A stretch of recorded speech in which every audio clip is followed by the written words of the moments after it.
Hello. Hello विनय पांडे जी, नमस्कार। Sir. हाँ, विनय पांडे जी, मैं विकास कुमार बोल रहा हूँ, मेजर विकास कुमार। और मेरा आपसे पूछना था सर कि यदि तारीख लगने के बाद कोई वकील खड़ा नहीं करेगा, कोई भी आदमी, तो कैसे सर, कैसे केस की आप आगे क्या करोगे सर फिर, यदि पहली तारीख पे कोई वकील नहीं खड़ा होगा किसी की तरफ से भी? मतलब कि सुनने में आ रहा है कि मनोज मौर्य जी कह रहे हैं कि भैया मैं पहली तारीख में अपना वकील नहीं खड़ा करूंगा, राम प्रसाद विश्वकर्मा कह रहे हैं मैं नहीं करूंगा, तो सर फिर केस कौन लड़ेगा सर? तो हमारे तरफ से तो रहेंगे, हमारे जो अधिवक्ता रहेंगे। जो आपने एडवोकेट खड़ा किए हैं वो रहेंगे आपके? बिल्कुल। सीनियर एडवोकेट अमित आनंद तिवारी ओके। तमिलनाडु के डबल एजी हैं वो इस समय मौजूदा। ठीक है। हम्म। एडवोकेट जनरल है और तो उसके बाद नोटिस नोटिस आप ही जारी करवाएंगे सर? तो भाई सुनवाई देखो कैसी लगती है। देखो हमारा कहना ये मतलब था कि सब लोग कोशिश करते तो एक साथ आ जाता है, लेकिन सब लोग जानबूझ के जैसे सबका फाइल हो गया, एडिशनल एंट्री नहीं हुआ है, उसको एडिशनल एंट्री करा के वेरीफाई करा लिए होते। लेकिन ये लोग जानबूझ के मतलब इनके 9291 के हित में ये नहीं करना चाहते हैं। इनका बस ऐसा है कि एक दूसरे की टांग खिंचाई, ये समझे। विनय जी, जैसे आप पहले बोल रहे थे, आपकी मैंने ऑडियो सुनी थी, आपने बोला कि भाई मनोज मौर्य की राम प्रसाद विश्वकर्मा की खारिज हो चुकी है, राम प्रसाद विश्वकर्मा को नहीं आना चाहिए, मनोज मौर्य की हो जाए चाहे हमें कोई दिक्कत नहीं है। आपकी ऐसे हो मनोज, जाए। हाँ। आपने कहा मनोज मौर्य से बात हो चुकी है आपकी, तो यदि जो आपकी बात, मनोज जी, तो आपकी बात हो चुकी थी तो मौर्य फिर और राम प्रसाद दोनों के एक तीर हैं। हम्म, अब वो मनोज को पीछे कर रहे और उसको जो है आगे बढ़ा रहे थे। हम्म, क्या कारण था? वो ज्यादा पैसा दिए था, क्या कारण था? हम्म। जो भी हो। तो सर अब राम प्रसाद विश्वकर्मा की पीछे हट गई है, मनोज की आगे आ गई है, तो फिर मनोज अपना वकील क्यों नहीं खड़ा करना चाहते फर्स्ट हेयरिंग में? घबराइए नहीं, ऐसा नहीं। उस दिन मतलब 3 मैटर आ नहीं रहा है, हम भी थोड़ा सा वेरीफाई नहीं करा ना। हम सोच रहे हैं कि 2 दिन लेट आए, 3 दिन इन लोगों का भी आ जाए।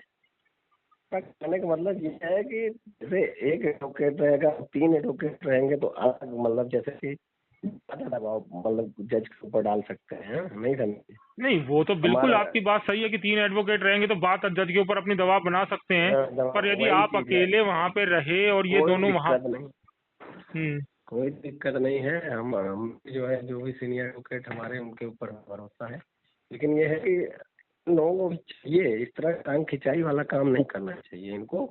बस जो है 9291 हित के लिए जो भी हो करना चाहिए, क्योंकि आखिरी लड़ाई है। तो ये चीज विनय जी, ये बात क्यों नहीं समझ रही दोनों टीम, मनोज मौर्य की टीम और राम प्रसाद विश्वकर्मा की टीम क्यों नहीं समझ रही इस चीज को? पता नहीं मनोज की क्या बात बारह वो हजार इक्यानवे के बात लोगों के करेंगे। साथ जो अब तक का विश्वासघात हुआ है, क्या फिर दोबारा उसी पटरी पे लाना चाहते हैं कि इस बात को ही फिर दोबारा ये?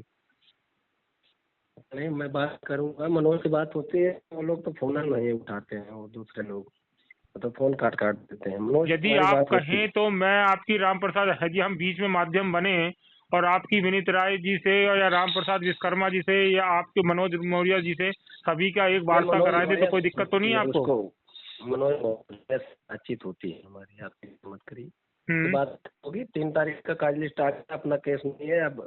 4 तारीख या 6 तारीख वाले हफ्ते में आएगा, तब तक इन वेरीफाई हो जाएगा। ठीक।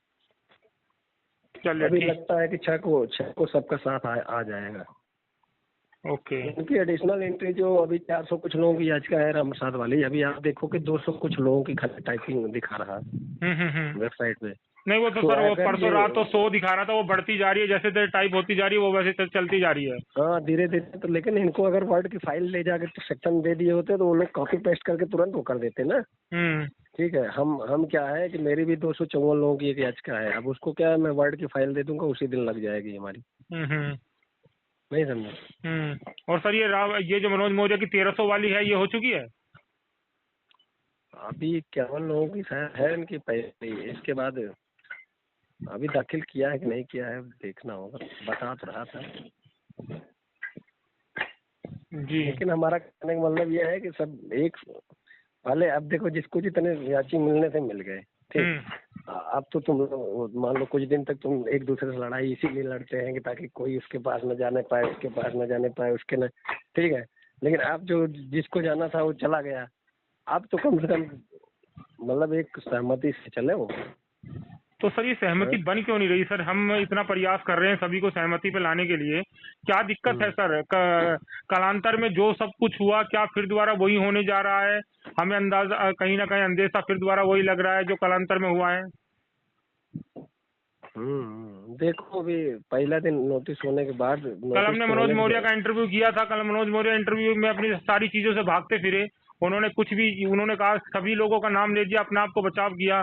उन्होंने कहा कि लास्ट 2017-18 में जो सुप्रीम कोर्ट का खेल हुआ उसमें मेरा कोई रोल नहीं था। वो राहुल सिंह को पर बोल रहे थे, वो वनीत राय पे बोल रहे थे, राम प्रसाद विश्वकर्मा पे बोल रहे थे, वो आप पे बोल रहे थे, मतलब हर चीज पे वो बोल रहे थे, पर अपने आप को बचाव कर रहे थे कि हम नहीं थे कहीं भी। और जबकि ये खुद कह रहे हैं, ये बताए होते कि 2017 में जब फाइनल ऑर्डर आ रहा था तो 1291 की तरफ से कोई सीनियर एडवोकेट क्यों नहीं था उस समय? तो सर यही बात हमने उनसे पूछा, यही बात हमने उनसे पूछी, तो उन्होंने ये माध्यम बताया कि यही 20 लोग जो याचिकाकर्ता बने यही इसमें शामिल थे। वो सुरेश पांडे का नाम ले रहे थे। सुरेश पांडे पर भी उन्होंने बात टिप्पणी करी कि सुरेश पांडे जब तक विनीत राय की टीम में रहेंगे, जब तक इस खेल का ऐसे ही चलता रहेगा। परंतु उन्होंने अपने मुंह से यह बात कबूला कि हाँ सब कुछ खेल चल रहा था। तो मैंने उनसे एक ही क्वेश्चन पूछा कि आपकी जवाबदेही 12,091 के प्रति थी या इनके प्रति थी? आपको 12,091 के लोगों को सचेत करना चाहिए था, बताना चाहिए था, भाई देखो यहाँ पे ये काम हो रहा है, पर वो बचते रहे। नहीं, हमारा कहने का मतलब शुरू में तो गलती मनोज मौर्य से हुई थी, क्योंकि उस समय जो है जब 2017 में ऑर्डर आ रहा था 12,091 का जिक्र ही नहीं हुआ। और उस समय बहुत जरूरी था, चूंकि उस समय 24 फरवरी वाले यहाँ टीम सब बन गए थे, उनको लगता था 24 फरवरी जो मेरिट की बात थी उस पर कुछ वही नहीं किया गया। 24 फरवरी के चक्कर में रह गए सब लोग। और उसमें क्या है 12,091 अंतिम ऑर्डर में कहीं भी 12, अगर वहाँ एक लाइन भी लिख दिया होता 12,091 का अंतरिम ऑर्डर भी जो है वर्ड 12,091 का अंतिम ऑर्डर में बस विभिन्न अंतरिम ऑर्डर से इतनी भर्तियां हो गई, इसलिए जो है उसको प्रोटेक्ट, उसमें थोड़ा सा 12,091 वर्ड नहीं आया अंतिम ऑर्डर में। और उसका मुख्य कारण है उस समय कोई सीनियर एडवोकेट 12,091 का वहाँ नहीं था। तो सर एक बात तो बताइए, 17 हेयरिंग का पैसा सभी लोगों ने दिया है, वो पैसा गया कहाँ फिर सर? यदि आप एक अच्छा वकील खड़ा कर नहीं कर पाएंगे, क्या कारण रहा सर? ये उस समय तो 2,500-3,000 हजार याची थे इनके पास। इसके अलावा जो है रिव्यू में 3-3 हजार रुपया ले गए, मतलब 3-3 हजार याची। और रिव्यू में वकील खड़ा ही नहीं होता है, चैम्बर से खारिज हो गई थी जी। तो ये सब है। फिलहाल तो देखो वो सब बात छोड़ो, अभी जो है जो चूंकि नागरत्ना मैडम ने एक विंडो खोला है तो उसको जो है उसका कैसे भुनाया जाए इसके लिए सोचना चाहिए, क्योंकि इसके बाद फिर खत्म ही है कहानी, यही लास्ट है लड़ाई।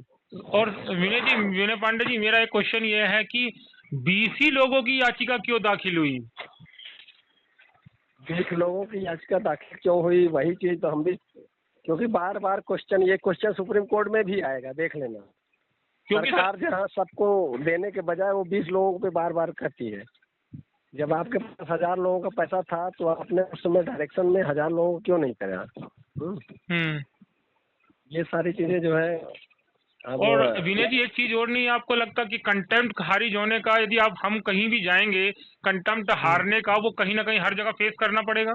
पक्का वो पेश करेगा वही, बस हमको यही दिखाना है कंटेम्प्ट में गलत तथ्य पेश किए गए।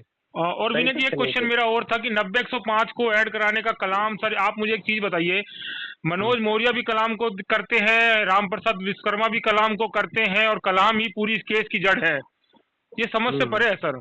और 90-105 का टैग होना, कलाम सर अखिलेंद्र त्रिपाठी को खरे शर्त को ले जाते हैं, 2 लाख दिलवाते हैं, और 90-105 को टैग कराते हैं, सर इसमें क्या नहीं गए थे? उसमें शायद जमील अहमद गया था क्या? हाँ सर जमील अहमद, कलाम खुद मनोज मौर्य ने खुद कबूला है, मनोज मौर्य की टीम से भी वो नीरज पांडे ने खुद कहा। कलाम को जो है ये लोग डबल बेंच में काटने लगे।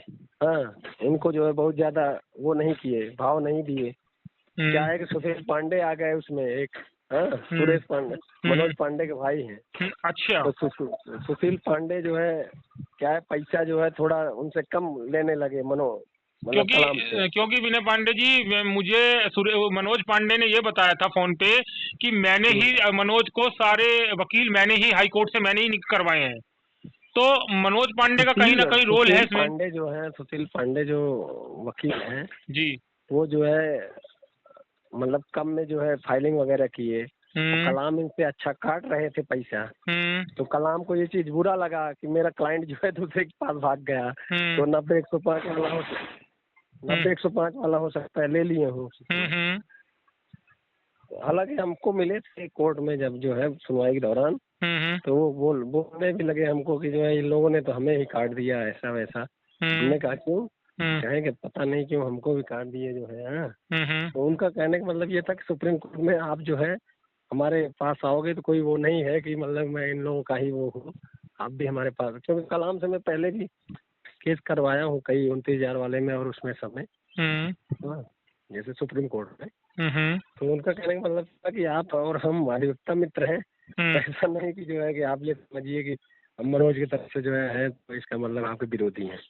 विरोधी तो नहीं है, आपने मेहनत बहुत की है। जी जी। लेकिन उन्होंने कहा कि जो है हमें लगा कि ये जो है मनोज से थोड़ा खफा है इस बात को लेके कि इन्होंने जिनको काट दिया था। काटने का मुख्य कारण क्या था जानते हैं? नहीं सर बताइए। मनोज को मैंने भी कहा था, मनोज इनको जो मांगते थे दे देता था। रोज अक्सर दिल्ली से आने जाने का टिकट, होटल में रुकवाने का, इसके अलावा हर डेट की फीस। तो हमने कहा यार उनका खाली आके यहाँ क्या करते हैं? हमने कहा दूसरी बात फाइलिंग में भी अच्छा पैसा ले लेते हैं तुमसे। हमने कहा कि इतना कोर्ट फीस इतना वो, कम से कम तुम फाइलिंग में पैसा बचा के वो सीनियर पे खर्च करो। वो मनोज को ये बात समझ में आ गई। मनोज को अभी सुप्रीम कोर्ट वाले ने भी, मैंने काफी कुछ समझाया था कि इसकी कोर्ट फीस इतनी है, इसकी इतनी है, ज्यादा मत खर्चा करना, नहीं सुप्रीम कोर्ट के लूट लेंगे सब। वो पैसा बचा रहेगा तुम्हारा सीनियर में काम आएगा। तो हमारे मनोज हमसे बातचीत करता है, ऐसा नहीं है, और उसका मैंने काफी पैसा सुप्रीम कोर्ट में मैंने सलाह दिया तो वो काफी पैसा बचाया भी। तो सर वो पैसा गया कहाँ सर? मनोज का जो पैसा था सर वो गया कहाँ पैसा? 95% बताते हैं कि वो मैंने लगा दिया। नहीं, डबल बेंच में उसने अधिवक्ता तो भाई 3-4-5 जो भी किया था बढ़िया किया था।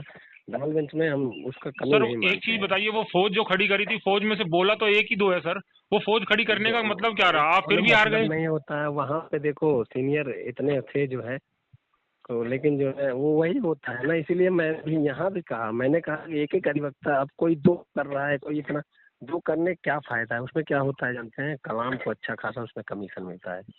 एक सीनियर करने में 30% जूनियर का कमीशन होता है, और थोड़ा बढ़ा, और वो पहले से चेक दें उन्हीं के नाम से, उन्हीं के अकाउंट में, लेकिन बैकडोर से 30% आ जाएगा। ये बातें रिकॉर्ड मत करना, नहीं पता लगा कलाम कहेंगे अधिवक्ता मित्र है हमारे, वो ऐसे बोल रहे हैं। नहीं विनय पांडे जी, रिकॉर्ड क्या, आप ये बताइए कि अब केस की स्टडी कैसी है सर? हाँ देखिए, कलांतर में जो हो गया, अब मुझे अब केस की स्टडी में बताइए, क्योंकि दोनों टीम आरोप और प्रत्यारोप पे ही व्यस्त है। केस की स्टडी में हमें कुछ नहीं बता रहे कि कैसे उन्होंने क्या मेंशन कराया है। अब इनका साथ में ही लगेगा, चिंता मत करिए। आज हमें लगता है एडिशनल एंट्री इनकी हो जाएगी 400 लोगों की, देर रात तक।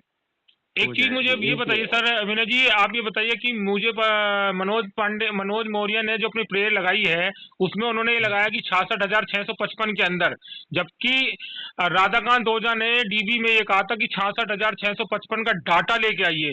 वो डाटा का क्यों नहीं मेंशन किया सर उसमें? ऐसा सिंगल बेंच में जो होता है वो तो एडिशनल यहाँ भी हो जाएगा, सप्लीमेंट्री में हो सकता है वो। सप्लीमेंट्री में कैसे सर? आपने जो आप उसमें जो फाइल में कर रहे हो सर, उसी पे तो बहस होगी सर, उससे अलग आप थोड़ा इसमें ऐड कर देंगे। ऐसा है डीबी में जो आपने मतलब वही प्रेयर लगा सकते हो जो सिंगल बेंच में आप उठाए हो, कि डीबी में वही सुप्रीम कोर्ट में जी। अब वहाँ पर अब सुप्रीम कोर्ट में जैसे अलग कुछ लगाना है आपको, तो फिर उसके लिए अलग कोई रिट पिटीशन के माध्यम से या कुछ कोई प्रेयर लगा सकते हो। लेकिन देखा जाएगा, अभी तो हम 66,655 का पार्ट ही अपने आप को साबित करेंगे तो कोर्ट सुनेगी, अन्यथा भगा देगी। बाद में जब मामला देखेंगे कि नहीं 66,655 के हम नहीं साबित कर पा रहे हैं, तब जो है हम पीजी बेस वाला जो उठा देंगे कि पीजी बेस में आपने 66,655 का बैरियर तोड़ दिया था, उसमें इतने याचिकाकर्ताओं को आपने दिया है, तो हमको भी दीजिए। 66,655 का बैरियर टूट चुका है। यदि अभी तो 66,655 पे ही लड़ाई होगी कि पहले 66,000 आप दो, कहाँ किसको किए हो। तो वही तो मैं कह रहा हूँ सर, वही तो चाहिए सर हमें, क्योंकि हमारा जो फैक्ट पॉइंट है वही है। आप कोर्ट मंगाएगी, सुप्रीम कोर्ट अगर कहती कि भाई पूरी लिस्ट लाओ तो लेके आएंगे। ठीक है, चलिए ठीक है पांडे जी, ठीक है, नमस्कार जी। नमस्कार। ठीक है, 3 तारीख कल मैटर, परसों मैटर लगेगा, नहीं चिंता मत करिए। चलिए ठीक है सर।